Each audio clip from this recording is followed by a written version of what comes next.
Well, I often like to start with something fun. And there were 3 men who all died on the same day. It happens. And they went up to the pearly gates, and guess who they saw there? St. Peter. And St. Peter came out and he says, I have one question to ask the 3 of you. And if you answer it correctly, you get to come on in. And so he says to the first man, what is Easter?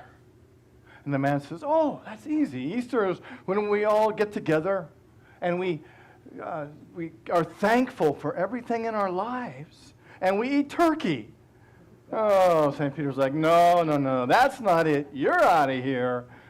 So then he goes to the second man and he says, tell me, sir, what is Easter? And the man says, oh, Easter, that's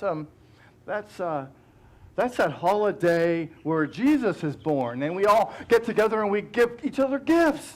And St. Peter goes, oh, no, that's not it. So he goes to the third man, and he says, do you know what Easter is? And the man says, of course I do. Easter is a Christian holiday. It celebrates the fact that Jesus went through his life and these trials, and then he was crucified, and then on the third day he rose up and had a resurrection. And St. Peter's like, yes! And then the man says, so now every year the Jewish people roll aside the stone, and Jesus comes out. And if he sees his shadow, there's winter for 6 more weeks. And St. Peter goes, and we don't know what happened to the man. I suppose he might have got in. So today we're talking about the heroic journey. The journey that Jesus took from the trials to the crucifixion and the tomb and the resurrection. And how do we experience this same pattern in our lives? I want to tell you about a friend of mine, and her name is Linda. And Linda had a great job. She used to tell me how wonderful her job was and how much she loved her job. She was always saying, I couldn't work with a better bunch of people. I love what I do. I have a successful sales team that I supervise, and we have such a great time. I just love my job. Until something happened. And she got a new supervisor. And she and that supervisor didn't get along so well. And Linda started not to like her job. She became disenchanted with it.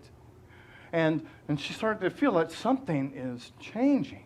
Something is shifting. I'm not enjoying this job so much anymore. And she was called in one day and fired and let go.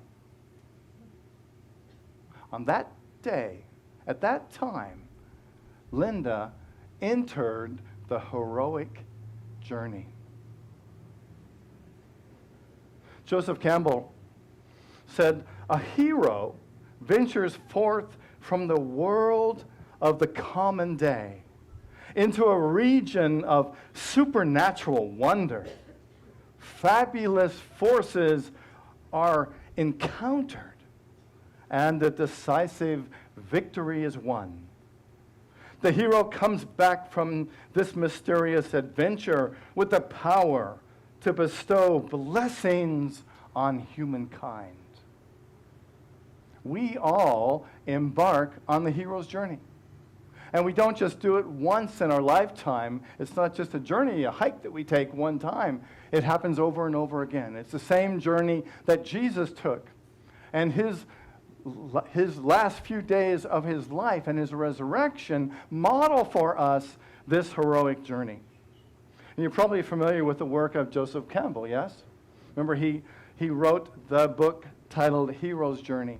And what he did was he researched different cultures through different times, and he discovered that there is a common archetypal pattern or journey that we all go through.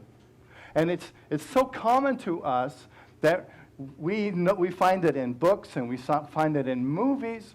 We found it in Harry Potter and the Wizard of Oz, and in George Lucas' Star Wars. And it's interesting because this pattern is so provocative to us because we recognize it, and I believe that's why we like these books and these movies, because it's our story. And we recognize that it's our story, and something in us livens up and says, wow, yeah, I get this. And so what I hope we get from this message today is that you are able to recognize the heroic journey when you're on it. And in that very recognition, we're able to say, oh, that's what's happening. That's why I'm feeling this way. That's what's going on with me. And we can hang in there and tap into the presence of God that is within us and everywhere in the universe and move through this journey. You know, Linda's like us. She's experienced this heroic journey many times in her life. And so we're just looking at one little example. And the first stage of the heroic journey is life is ordinary. Life is moving on, yeah? Linda experienced it when her job was great. She loved her job. And then something happened. Something changed. And that's where she entered into the second phase of the heroic journey, which is the call to adventure. Isn't that great? Ever been called to adventure? It's like, you know, something shakes up, something changes, and we go, oh, it's time, oh, things aren't happening the way that they always have. I get to change the way that I do things. Yippee! Isn't that great? Can you say, yippee?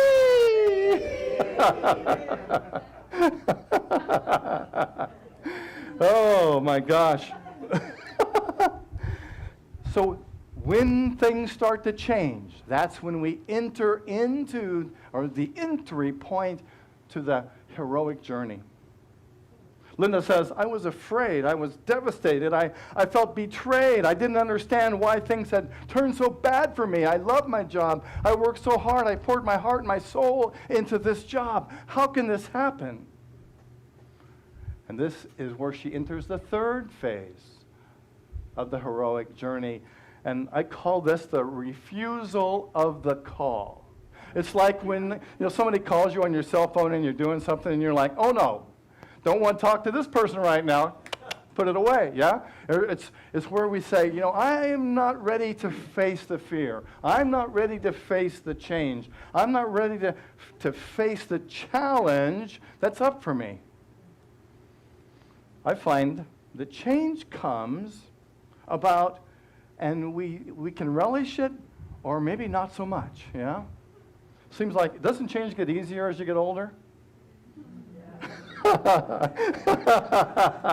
Not so much, yeah. Okay, well, that's what we're hoping that we can learn from this, is to know that change is happening, and it's like, okay, change is happening. I can take a deep breath, and I can continue to move forward. Linda says, my self-confidence dropped. I found myself bewildered, angry, depressed, and stuck. She said, my self-esteem fell right to the floor. I was depressed. I felt worthless. I felt confused. I felt disoriented, and I didn't know where to turn. Ever feel that way?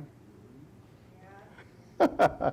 She felt a deep sense of betrayal by the company that she had loved so much, the Fortune 500 company that she had devoted her life and work to. And in a moment, they fired her. And then she went out and tried to find another job right away. And she says, everywhere that I went, I felt judged. I was honest with them. I told them, yeah, I was fired from my last job. And she says, I couldn't find a job. It felt to me like everybody was judging me based on my past experience. Even though she says, I really didn't do anything wrong. Ever had that happen to you? You feel judged when you're just hanging in there doing the best that you possibly can. This is the fourth phase of the journey, the trial and the crucifixion. She said, I went on endless interviews, but it was very difficult to get hired for another management position because I felt worthless. I felt like I was going to die. She said, I felt so frustrated that I couldn't find a job. And then a friend said, Linda, why don't you take a meditation class? Maybe you'll have some kind of a realization in that class. And she thought, well, that's kind of an out there idea. But she took a meditation class, and she said that in that meditation class, what she understood, that the reason that she didn't find a job was because she didn't believe in herself. She didn't have faith in herself. She didn't think that she was available or worthy of that job. And now, Linda has now entered the fifth stage of the heroic journey, which is making the inner shift. Ever find that when change happens, we can resist it, right? Or we can say, okay, this is what it is. It's time for me to make a change. It's time for me to do something different. And on this spiritual path, I know that when I'm facing a change, it's time to not look out there, but to look in here and see what is it that I need to change in my belief system or in my thoughts. Because that's where the resistance is. The universe doesn't give us any resistance other than the blocks that we put up from the inside out. And she began a meditation practice. Linda told me, she said, I realized through meditation that the main reason I could not find a job was because I no longer believed in my ability. I didn't believe in myself. The real battle for me was my own self-abuse. The real obstacle for me was the abuse that I was feeding myself. And I think we all have that little, I like to call it the crazy aunt upstairs who says all of these crazy things all the time. And the beauty of it is we get to teach that aunt some new dialogue. And she says, I couldn't let go of my failures. I couldn't let go of my shame. I couldn't let go of every mistake I had ever made. Does that voice ever remind you of all of those things? I had a negative self-inventory that was relentless. That was the battle I was facing.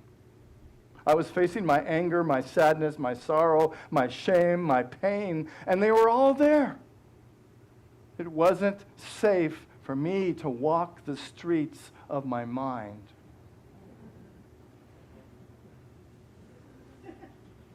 Ever been there? And then she says, in meditation, something else came to me. And I realized that what I got to do was to forgive myself. What I got to do is to forgive those fearful parts of myself. I got to forgive those little parts of myself that didn't feel good enough. Those little parts of myself that felt ashamed. And she said it was amazing. Just in a few moments, an awareness can happen in the blink of an eye when we forgive ourselves, when we forgive somebody else for the things that we perceive that they did for us. We can have an instant shift in our consciousness. It said that enlightenment or resurrection is not possible without forgiveness. So then she says, in meditation, I kind of came to this place in my meditation where I was looking down at my fear, looking down at my shame, looking down at my own self-judgments. And I realized I could love those parts of me. And I said to each one, fear, I love you. You're part of me. I love you. That part of me that is shame, I love you. I embrace you. I give thanks for you. I hold you. I'm here. I'm here as a loving presence to hold you dear. And to know that you can be transformed by the power of love and forgiveness that I'm giving to you. She said that she was able to love the parts of herself that she had abandoned, that she had pushed away. And I think so often we're taught to push those things away and not feel them, rather than to feel them and to love them, to be present to them, to say, oh yeah, you're hurting, tell me more. Share more. I love you, I'm here for you.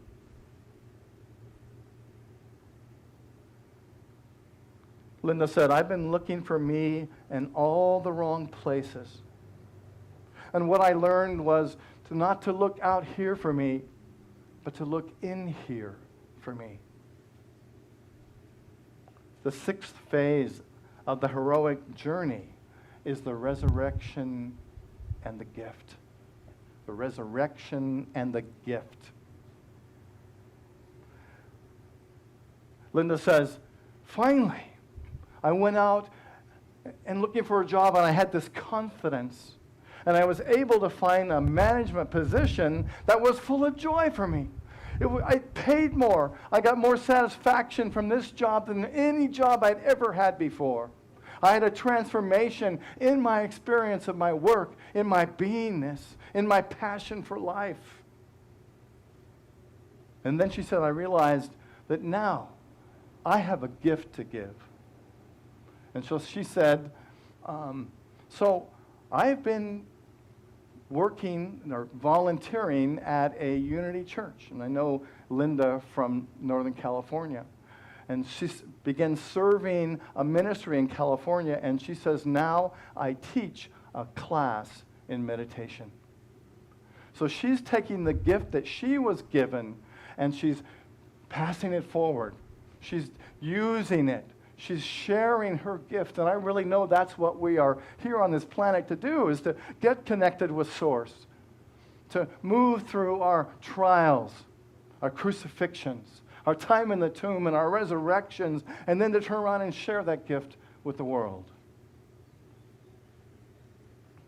She says, learning to meditate changed my life.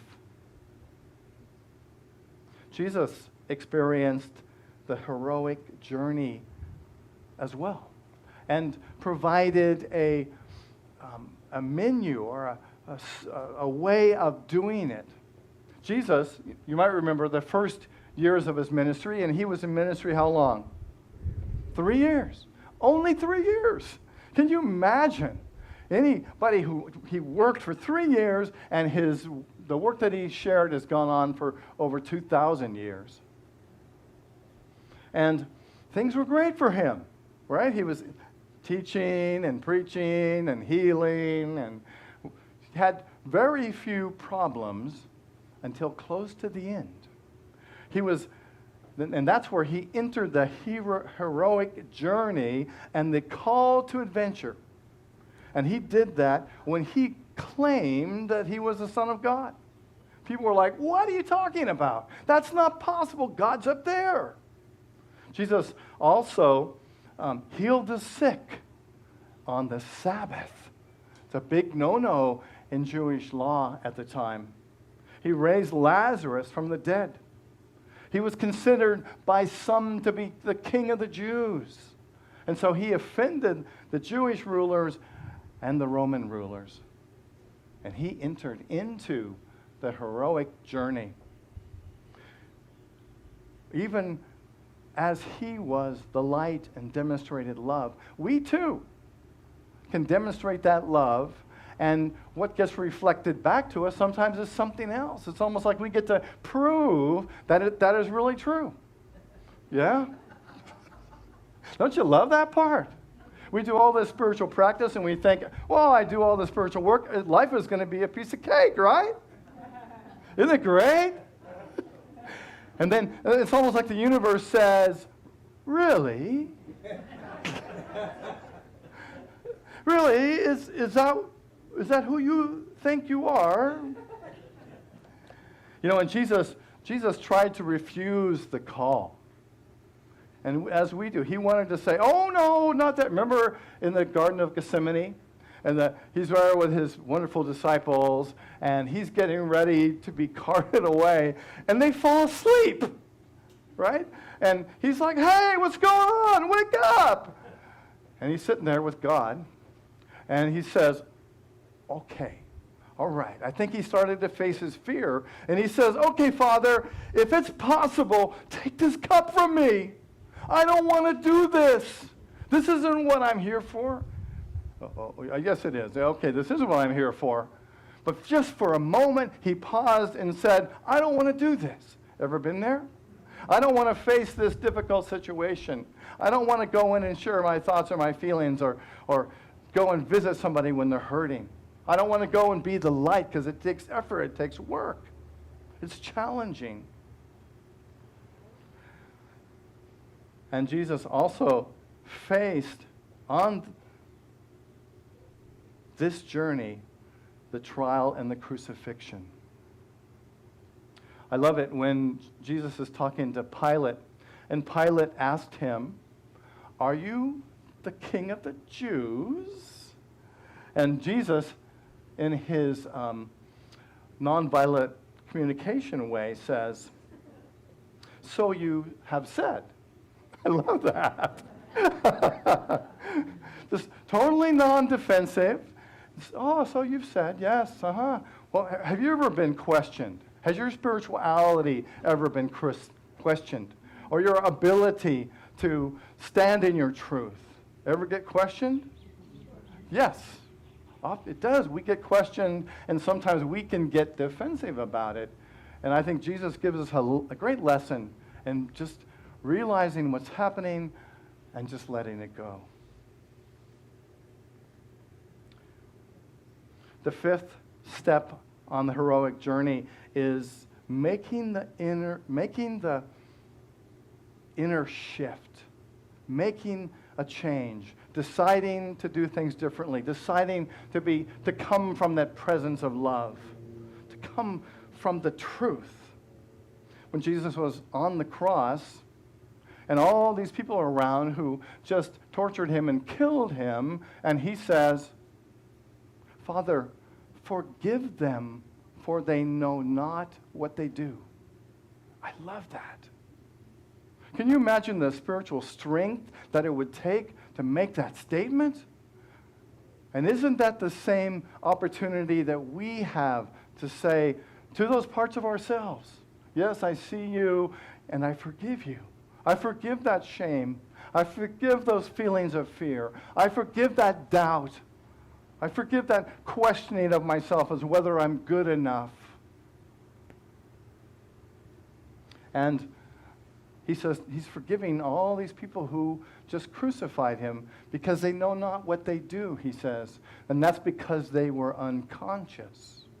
And sometimes we perceive that we get hurt by other people, and they're just unconscious doing their thing, yeah?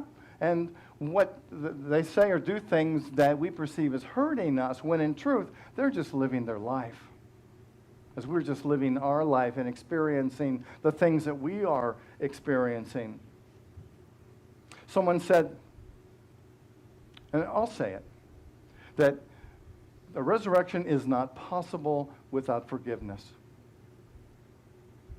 It's impossible to have a resurrection in consciousness until we forgive ourselves for the lack and limitations that we perceive that we have.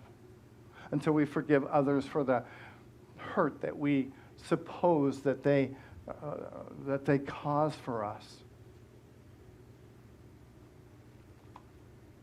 Father, forgive them, for they know not what they do.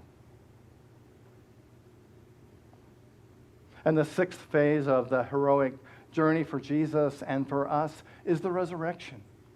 It's to come to a place where we've forgiven ourselves, where we've forgiven others, where we've been able to rise above the limited thinking that we had in the past, that got us into the trial and the crucifixion, and let those error beliefs go. And then to take the truth that we learned in that journey and then gift that gift and give it back to the world. Because that's what we're here for. That's why we're these spiritual beings in these human bodies, is to help other people remember the truth of who they are. On the heroic journey, the hero begins as an ordinary person in an ordinary world and receives a call to enter a strange, unknown world. If he or she accepts the call, he must face tasks and obstacles. Sometimes he might face these tasks and obstacles alone or with spirit. These trials are both external and internal, and we are changed for the better in the process. In the end, the hero receives a gift and then must decide to return back to where he or she began and share that gift. Joseph Campbell said, "It's by going down into the abyss that we recover the treasures of life. Where you stumble, there is your treasure." The Christ Spirit is alive in me, and I go forth to share it with the world. Let's say that together. The Christ Spirit is alive in me, and I go forth to share it with the world. I invite you to close your eyes and to take a deep breath.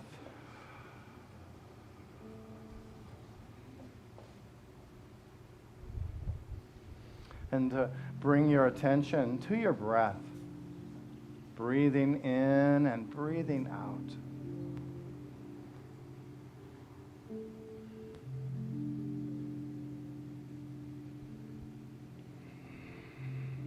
And as you're breathing, feel the energy of this moment. The energy of life that is sustaining you. The energy of life that is loving you.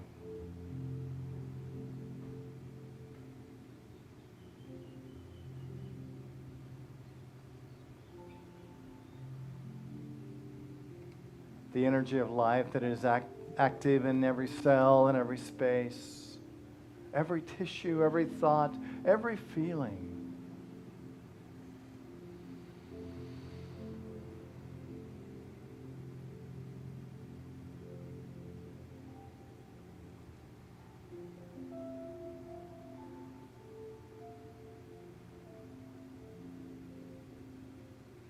And I invite you to take a journey inside. To imagine that you can bring your awareness into your heart.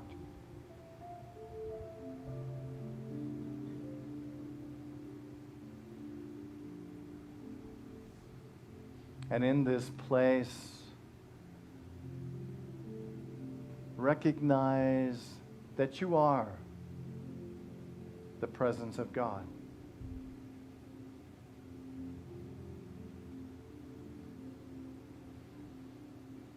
And I invite you to look into your soul and to see if there might be some orphaned thoughts or feelings or beliefs that you have about yourself. Perhaps not feeling worthy. Perhaps not feeling good enough. Perhaps feeling some fear about your health, about your life.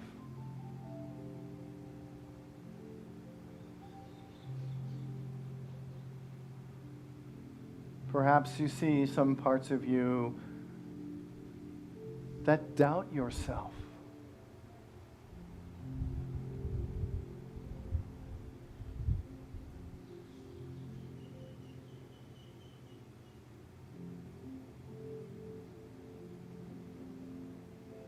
And to these thoughts you say, I love you. I love you, fear.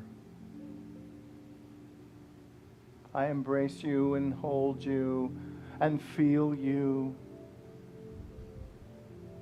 You can rest.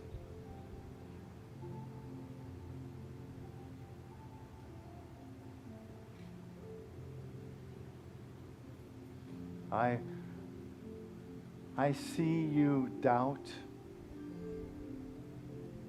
and I love you, and I hold you in this love.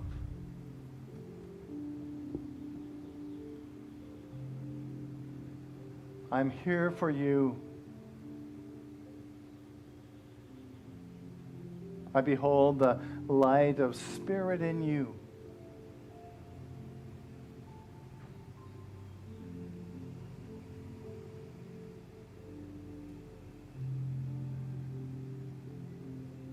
To that part of you that perhaps feels abandoned, unworthy.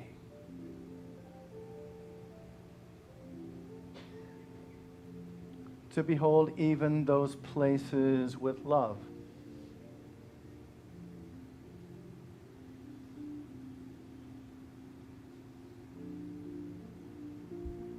You are one with me, and I feel the pain. And I'm holding this pain with love.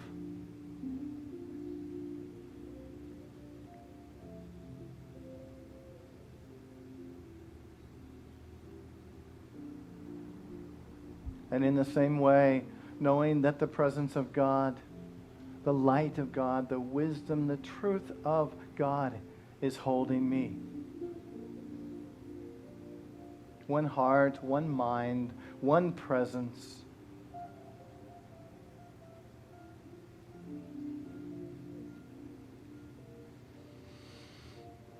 Breathing in and breathing out. One life, one truth.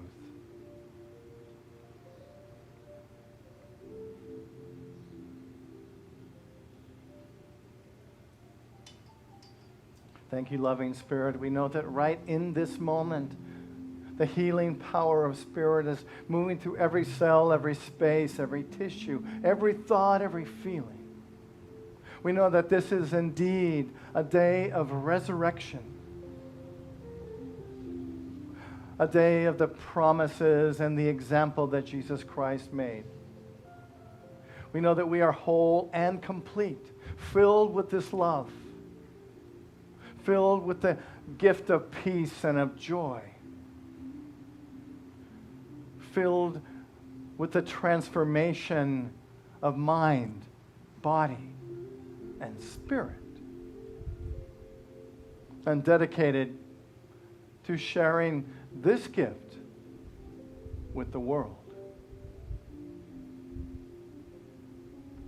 And know that is happening right now.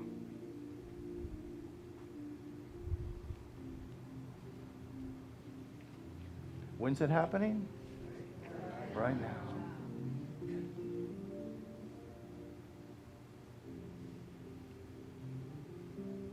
I invite you to begin to bring your awareness back to this moment.